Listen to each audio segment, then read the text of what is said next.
Hello, and welcome to the next installment in my video series on my thoughts, experiences, and impressions with Honkai Star Rail. In this video, I will be covering the 1.3 version and my overall thoughts on it and experiences. So let's begin. You might recall from my 1.2 video that I didn't really play a whole lot for 1.2. I was feeling a little burnt out, so I skipped the Blade banner. And then even during the Kafka banner, I didn't play a huge amount. But for 1.3, I was ready to come all the way back. And so I had a lot of content to cover since there were some things I hadn't done from the previous versions. And there's a lot that released during this patch. I got a new character in Fu Xuan, and yeah, it was a busy patch. So let's go over it all. Starting with Alley. Alley was kind of the big event of this patch, or one of the two big events, and it was a sort of epilogue to the Shanzhou Lofu. Apologies if I didn't pronounce that right. It was the ending, the epilogue to that storyline, similar to the museum event for the Belobog. And then there's also a space station event with Silverwolf. That's kind of the epilogue to the space station story. So yeah, so I like these epilogues overall. It's fun to kind of learn more about the worlds that we're saving, help the locals and do little mini games. And I enjoyed Alley. It was very good. Although I would say if I had to nitpick, I definitely enjoyed the Belobog Museum event more. That event, I liked how you got to see a whole bunch of the cast from Belobog, whereas here you interact with Su Shang and Bailu and a bit of Yukong, but that's it. None of the other characters really show up, and I was disappointed by that. I also wasn't as keen on the gameplay. Managing the museum was just more fun, I thought, than organizing stuff on carts. I didn't really like that aspect, and admittedly that might be because I wasn't very good at it, but yeah, I did enjoy the event, but it wasn't my favorite. One thing I will say I really liked about it is the rewards were incredible, and more importantly, the rewards you get, even if you miss the event, are still really good. With the Belobog Museum event, if you miss the event time window, the rewards you get aren't very good. So I like that they kept this more open for, new players that missed the event. Those that, just couldn't make it because of life stuff. Huh? Yeah, that's my quick thoughts on Alley. It was very good, but I will say if I were to compare it to like the Silver Wolf event and the museum event, I would definitely say this was the weakest.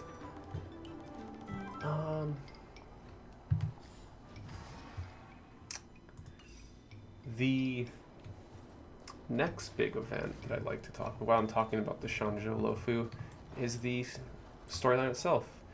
As of 1.3, the story on the Lofu right here has completed, and it's all done.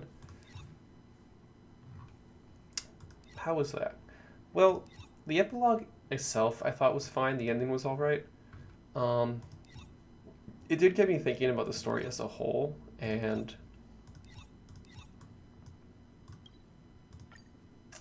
I feel like while I did enjoy the story overall, and I thought the epilogue was kind of a nice finale to talk to everyone for a bit and say goodbye. I think I did prefer the story on the first planet Belobog more overall. Hello, Fu Xuan. I am Fu Xuan. Yeah. Which is a shame because I did really like a lot of this story, but I thought the ending resolutions kind of dropped the ball. Because there were three things that I really liked about the Shanzhou Lofu arc, where for one thing, I liked that we got to see Kafka again. We got to learn more about her and the Stellaron Hunters with Blade. The other thing I liked was that we got to learn more about the kind of the lore and like the deities, and learn about how there's this whole backstory for the Lofu because of the Hunt Aeon and the Abundance Aeon and some like conflict between them that I guess spilled over into this. That was pretty cool. You don't learn anything like that on Belobog, and it looks like it's kind of setting up for future clashes with like deities on future planets. Then I also liked Don Heng. He has a kind of he has a whole subplot which is cool where you get to play as him. And I don't know, go on little side adventures, and then it eventually connects to the plot at the end, and kind of a big reveal for his character arc. Yeah, those were all things I liked about the Luffy story. Um, However, let's get into the dislikes. And quick warning, spoilers, of course, for the story of Honkai Star Rail. Um, my problems though was how they were all resolved. Like with Kafka, she and Blade just kind of like you chase her, she talks to you, and then disappears.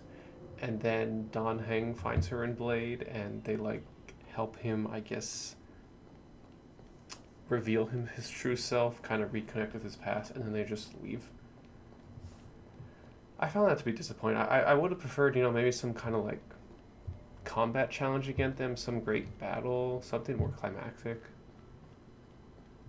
Um, and then for the kind of like the lore stuff, the Aeons, I don't know, I found it kind of disappointing that like you're trying to stop the Stellaron, which is in this like abundance kind of tree thing right here, and kind of save the hunt from the abundance. But then like someone from the destruction comes out of nowhere named like Nanook, I think, and then you have to actually fight her, and she's the final boss.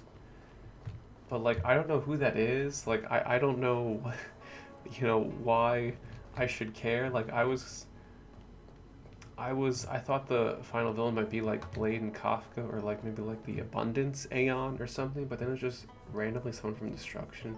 I don't know.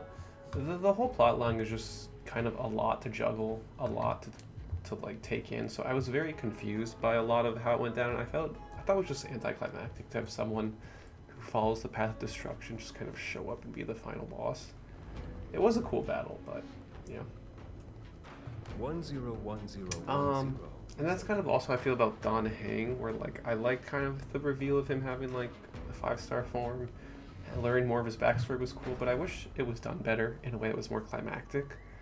Like I can't help but wish the way his reveal took place was maybe like, I don't know, Kafka and Blade are like going to fight, the Trailblazer in March 7th, and Don Heng's they're doing it to kind of lure Don Heng in his form out, but then you have to save them, and then it leads to this climactic battle where like you play as maybe like Don Heng and all the others in like an epic battle against Kafka and Blade, and that then like he reveals himself. Like that would have been such a cool way to reveal him, instead of like Don Heng and Blade like fight Yang Qing, which is just kind of, I don't know, weird. I don't know why they did that, but yeah, I don't know.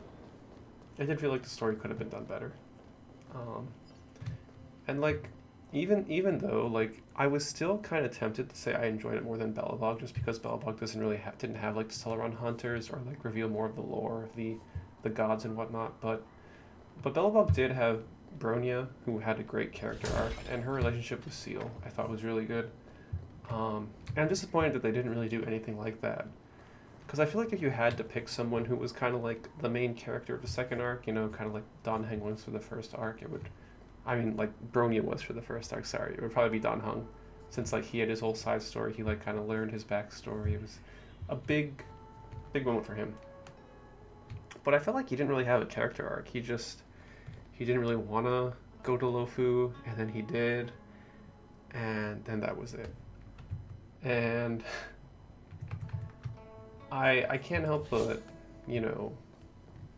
wish they had done something like they did with Bronya and Seal. Like maybe have like Don Heng befriend Su Shang and have her kind of like encourage him to, return to Lofu and like save his friends. And I don't know, cause like a change in his character, but it just felt so static and kind of uninteresting that, yeah, didn't really land for me. I thought the Lofu arc as a whole was like, it was good, but I hope that the next planet's arc isn't, so messy and has a more climactic conclusion. And a more climactic, like, main villain. Like, Cocolia was such a... Well, I wouldn't say she was an amazing villain, but she was a good villain. Where, like, the villain of this one kind of just came out of nowhere, and I don't know. But yeah, that's that's overall kind of my thoughts on like not just the epilogue, but also just the Shanzhou Lofu story as a whole in Star Rail. Like, I'm definitely hoping the next plan, whenever it comes, is better, but we'll see. I would still say I enjoyed it though more than like my least favorite story arcs in Genshin, but I didn't enjoy it or the Bellbox story as much as my favorite arcs in Genshin. So Star Rail's story for me is still kind of like it's good, but it hasn't reached its full potential. Okay, that was the story that we went over the event. There was one more big update that was added in 1.3, and that was the simulated universe swarm disaster. This permanent update to simulated universe is kind of nuts. Like, I think I speak for nearly everyone when like I say that we love this. Like, this event was so cool. It like I already like simulated universe, but it definitely was getting kind of boring. But swarm is so much more because of just how vast it is. Like, it's basically like I almost feel like it's as long as doing like 2 or 3 of the normal simulated universe, but like it's fun. There's a lot of variety. There's so many new curios you can get in the swarm disaster that add interesting stuff. And the paths are so cool. Like the way that you have a map that you navigate.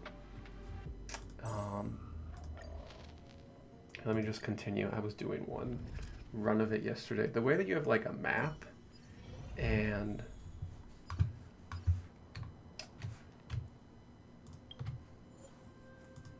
you have like a map and you can like navigate, and also the fact that like whatever path you're doing will like change the way you navigate the map is so cool. Like, as you can see, I'm in abundance because I have these green things.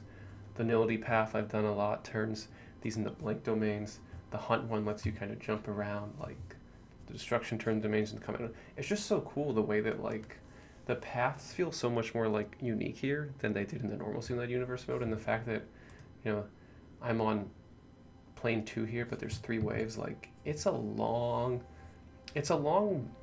just mode to play, and it really challenges you. Like, it's great for like more hard end game content, and there's so much to do, so much variety. I don't know, it's just a really good mode, and I especially love that like there was no FOMO. Like, there was no rush to complete it all. You can just do it whenever you want. So I've just been slowly working my way through. You can see I've unlocked 10 of the 13, I guess, like aeons that you can meet on the community trial. On the Trail of Pathstrider, I've done kind of all these, and I'm down here, almost at the bottom. And then I've cleared the first 4 difficulties. I have not attempted the 5th one yet, but that will be fun. But yeah, Swarm Disaster is just a really fun mode. Like, if I'm ever bored and I like have nothing to do, and maybe I have maybe 15 minutes free time, I'll just open up Honkai and like play a bit of a run in Swarm Disaster. It's great. It's a really good mode, and I'm super happy about it. And I don't know, it encourages me to play the game more, to invest in my characters more, and yeah, it's good. So the content added in this patch, I think, is an overall pretty good. With like Swarm Disaster, I think was definitely the best part of it.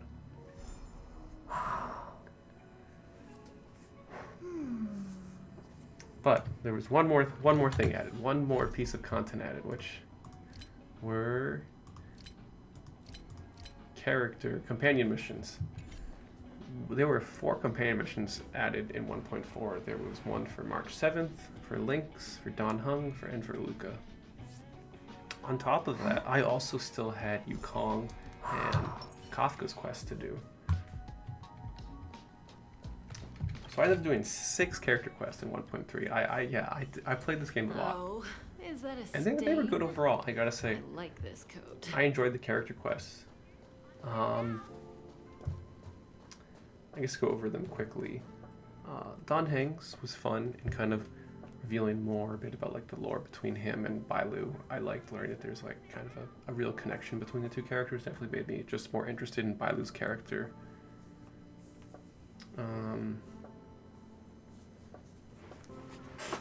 March 7th was also good. I like getting to learn a bit more about her backstory. You don't learn a huge amount. I like that we got some little tidbits, and I'm hoping that like we learn more about her and get more character quests with her in the future. I liked how the epilogue of the Lofu storyline kind of connected into March 7th and Don Hung's character quest. I thought that was really cool. And I hope that we continue to see more quests around like the two of them and Welt and Himiko, because I really like the Astral Express crew. I think that they're just...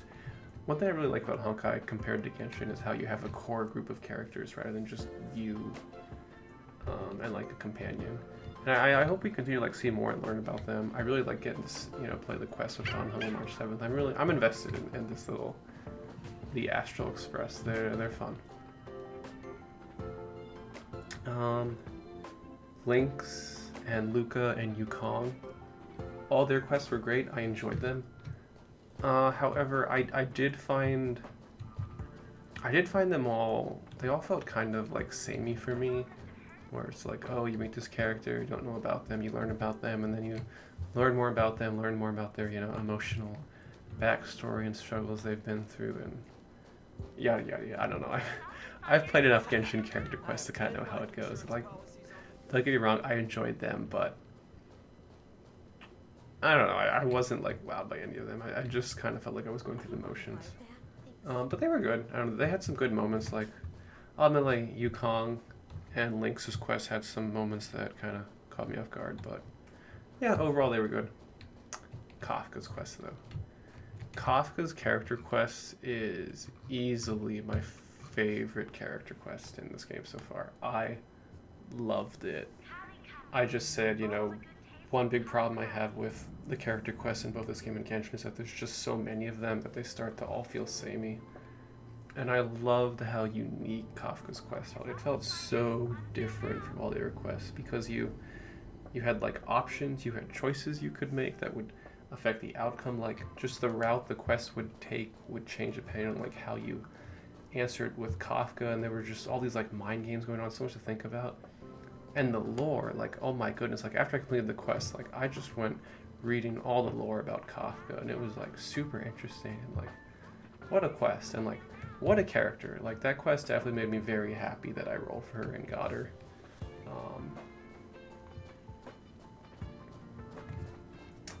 Yeah, those were the character quests though. All in all, they're pretty good. But yeah, I'm hoping future ones are they shake things up more, change things up. If I had to quickly list off my favorites off the top of my head, I'd probably say I like Natasha and Serval's a lot early on. I also I like Kafka's obviously, and also Yang Qing's. His has grown on me a lot just because again it was pretty unique in how it's just kind of about him, but then also Qing Liu and also the way that it's just a chase. I don't know, it felt pretty different from the normal character quest, and I like that a lot. Okay, so that's the content. That was in 1.3. There was a lot of content, a lot that I had to get through, I tell you. But it was fun. Like I'm enjoying this game. I'm very much back. Now, how did my rolls go? Because as you know, I wanted Fushuan. I said I'm gonna roll for her, and hopefully get her. Hopefully get Lynx. How'd that go? And most importantly, did I win the 50-50? Well, I didn't. I lost the 50-50 again. And just like Kafka's banner, I had to roll all the way to pity twice. So it took me 300 rolls to get Kafka and Fushuan because I lost 50-50 both times, which is just demoralizing. I've now won the 50-50 once and lost it twice. Which is why my Stellar Jades could be better. You'd be thinking, oh, that's not so bad. You got Bronya. She's the best character of the, 5 stars. Which, yeah, that's true. That is good.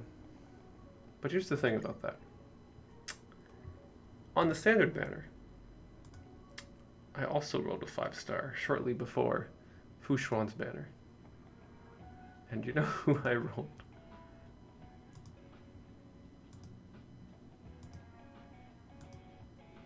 Bronya. So, granted, Bronia's E1 is very good, and that's cool, but man, it can't help but sing a little, you know. My luck on the character banner has been pretty bad. But you know what kind of makes up for it? My luck on the standard banner. Because I did get Bronya, and also, I got Bronya 4 rolls after my last 5-star, which is insane. Like, that's the first time I've gotten a 5-star before Soft Pity, other than when I first started this game, but I re-rolled, so like, yeah. So, that was nuts. This roll made me so happy. I was happy all day. And then when I got Brony again, I was sad. But yeah, that's how my luck was. Amazing on the standard banner, bad on the character banner. But I also did, you know, I hit Pity on the standard banner shortly before I got Bronya. And so I also got my first 5-star light cone, which just happened to be Clara's. And Clara, as you know, as you might remember, was my first 5-star. And I've invested a ton in her. So honestly, I was pretty happy about this. Like, if I get any of the standard 5-star light cones, like, this is definitely one that I would have valued highly. So yeah, not bad, not bad. Yeah, rolls are overall pretty good. Although, obviously, I really don't want to lose the 50-50 again and have to go to Soft Pity again. Because it sucks, man. It's demoralizing. My resources are low.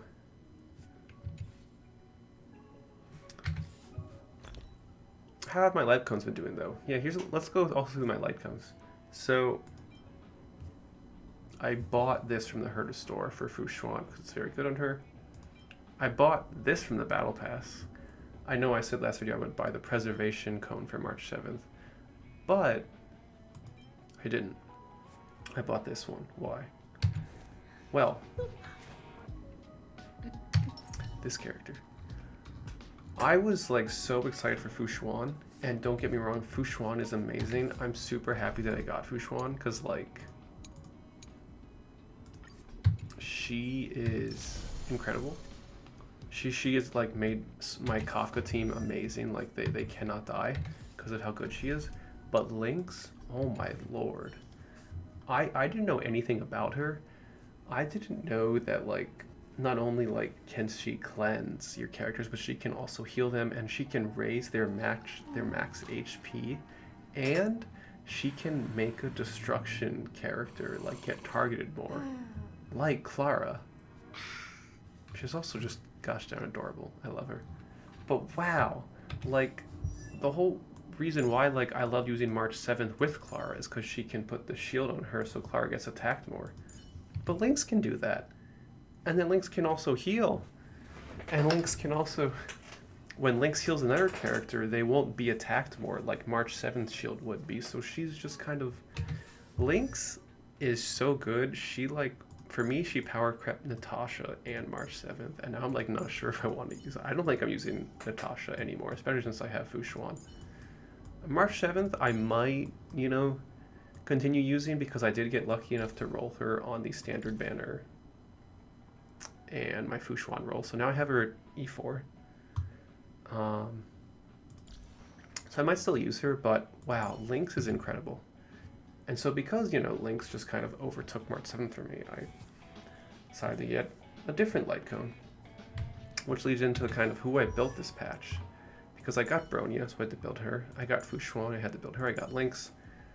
But I also used a lot of my fuel to help, you know, build them pretty quickly. So I had room to build other characters. So who did I build? Well, I started building Chi-Chi. Or her name isn't Chi-Chi, but that's what she's kind of referred to. And she just happens to love the Erudition Light Cone. And the Erudition Light Cone is the best Battle Pass Light Cone.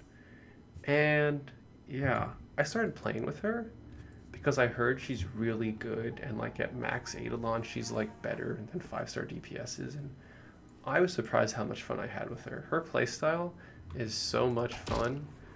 The like the gotcha, you know, because the way you play her, she's like maybe the most unique character in terms of playstyle, where like she gambles to like make good moves, and working with the gambling to like max out her damage each turn was just surprisingly fun. Like I had a lot of fun with this character, and I want to build her. She's also just got great animations.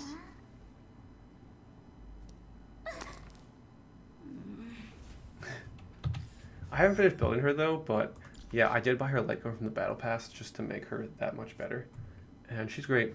I still have to get her good relics. That's kind of the one thing she's missing, but everything else she's pretty good. I also built Himeko. She's now at the same level as like all of my other top tier units. Whoops. So she is up here alongside, So Wolf Kafka, Fushuan, Sampo, Welt, Clara. I built Chingchu. And Lynx and Bronya. And I also started building Pela and Tingyun. I already kind of had Tingyun, but like she wasn't finished. She needed good relics. I got her relics. Got her traces up, her light cone. And I also decided to build Pela because I rolled her a couple times on the Fushuan banner, so mine is now at E2. And I've heard that she's quite good, so I got relics on her, her traces up, light cone, and honestly, Pela and Tingyun are nuts. Like I'm kind of surprised that it took me this long to build them because they are really good. Pela's debuffs are incredible, and Tingyun's buffs are incredible. They're so good that thanks to the two of them, I was able to beat Memory of Chaos. This is the first cycle in which I was able to actually beat it. On the previous one, I think I like got to floor 8 and couldn't beat 9. Previous one I got to like 6, couldn't beat 7, but this is the first one in which I was able to clear all 10. You may see I didn't get the max stars. I was only able to get 2 stars on floors 8, 9, and 10. But still, I'm very happy. Like, it feels like an important moment in my account. And honestly, it was thanks to Pela and Tingyun. Like, they're really good.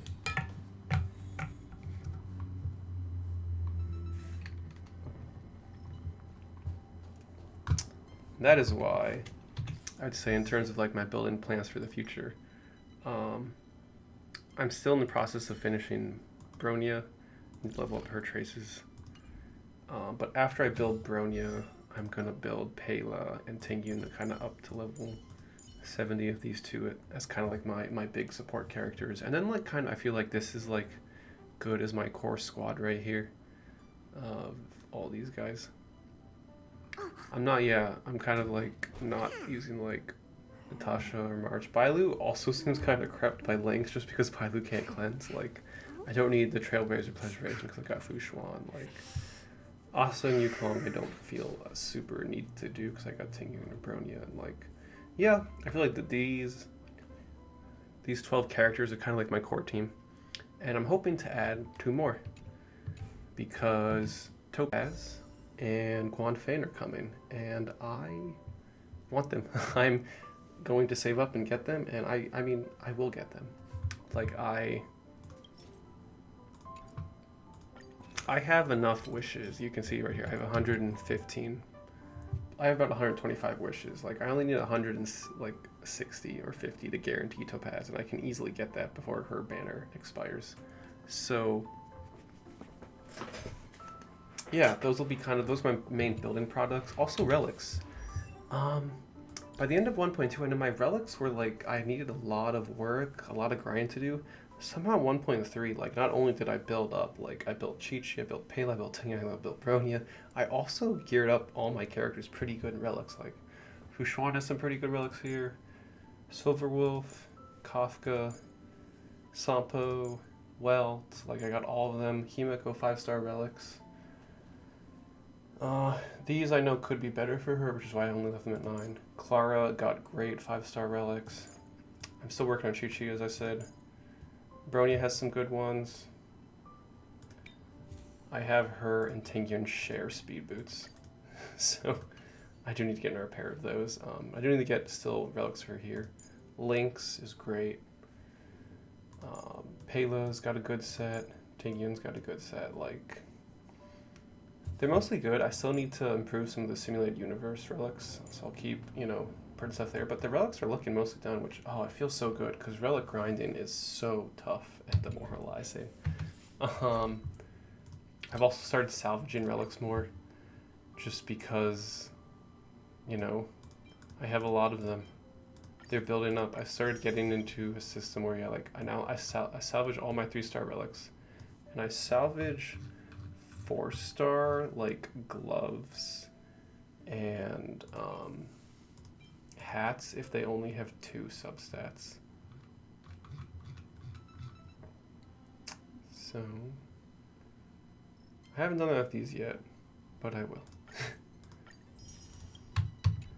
Just to keep my relic EXP relatively high for leveling stuff. But yeah, that's kind of what I've been doing. I've been very busy. Like, you can see I've done a lot this patch. Like, I caught up on the story, did the events, did a lot of character quests. I got 3 new characters I invested in. Got a new light cone.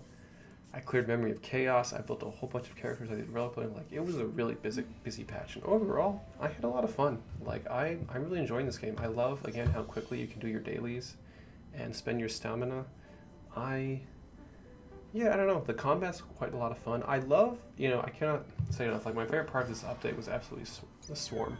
Like, the Swarm motivates me to play more and, like, invest in more characters. And, like, the Swarm is honestly the main reason why I'm investing in Chi-Chi. Since, like, she's Quantum, and Quantum does amazing against the Swarm boss. But it's just cool to have, you know, more endgame content that isn't just the Memory of Chaos. Like, not like Genshin at all, where in Genshin, like, Spiral Abyss is it. There's no other endgame content. It's so nice to have another one here with Simulated Universe Swarm. One's And, like, hexachromatic I love position it. is always in flux. Planning is paramount. So, that all out of the way, what are my plans for 1.4? Well, as I said, I'm going for Topaz and Guanfane. I might also play a bit less, because while I am enjoying the game, I do feel a bit like, I don't know, I'd like to take a little break. And, like, I have enough wishes to get Topaz. Like, as I said, I have, like, 125 here. And then also just from Starlight Exchange, I haven't spent any of this. I can get, like, 36 more wishes here. And then I also have this from, like, money I've spent, which would get me maybe, like, 7 more wishes. So, like, all that means is, like, I can get Topaz. Like, I don't need to worry. So I might play less, like, yeah. But yeah, I don't know. I'm enjoying it. I'm enjoying, you know, spending money on, like, the monthly pass, the battle pass. Yeah, it's been good. However, for 1.4, I'm playing the role on this banner because it has Tingyun and Chi-Chi, and both of those are, like, you know, characters that I'm building, and they're super helpful for my account, so I want them to be as good as they can. And given that I want 2 of the 3 4-stars, you know, why not? I'm not big on Jing Liu, but also I, like, just hit pity. So if I get an early 5-star, that's fine, because I'll hardly be doing any rolls. So I'm gonna roll on this banner. Especially because I know on the 4-stars on Topaz's banner are, like, Sushang, Luca, and Guanfane. And I do want Guanfane, but I don't really see myself building Luca. And same with Su Shuang, so, like, the 4-stars on this banner are just better. But before that, I have enough for a 10 roll in the stand banner, so why not do that? I'm now at 197, this will put me at 207. My last 4-star was March 7th, so let's see how I do. I'm also, like, how long has it been since I got Bronya? 25... 26, 27, 28. 28, okay, so this will get me to 38. And yeah, let's see what I get. Do some rolls live for you guys so you can get the first-hand experience of what rolling is like and see my reaction. This is fun. You know, rolling, it's fun to see what you get. I'm looking forward to getting the 300 in the standard banner. So let's see. Hopefully we don't have to go all into the final roll, but knowing, you know, the way luck works, that's what I expect. Yeah, we're going to the end. We're going to the end. Swordplay. Okay. I'll take that because I hear swordplay is actually a pretty good weapon. And mine, I've actually gotten quite a few of them. So mine is now at superimpose 4, which is kind of crazy. Well, if I ever get a hunt character this is good with, like maybe Topaz? There we go. I also got this light cone, which I said I wanted in the last episode, so I'm happy about that. And I've also superimposed this to Max Fabronia. Yeah, I think the next light cone I might superimpose to Max either Breakfast or Quid Pro Quo. But I also got this superimposed to Max because, of course, I don't want it, but maybe it's good. I don't know. But okay, there's a 10 roll. Now I'm gonna do 2 10 rolls here with the hopes that I can get Tingyun or Chi-Chi, or ideally both. When was my last 4-star? I'm curious. Oh wow, it was quite a ways away, and it was a light cone, so the next one is guaranteed to be a 4-star. Let's go then. Let's see what we get. Okay, no early 5-star. That's okay. All I would like is Tinkyun or Qingchui, Chi-Chi, I don't know. Let's go. Okay. Now we are talking. I'm very happy with that. Oh, no other one. Dang. Let's do one more. See how we do. Already no early. I'm fine with that. That means I'm now, 20 wishes into getting Topaz. I don't think I'll roll much more than this. March 7th? Are you kidding me? I've getting so many Eidolons of her. Oh my god. Let's go. And another Tingyun! Oh man. 1, 2, 3, 4, 5, 6. I kind of want to keep going until I get another one, but like, is it risky? Let's keep going.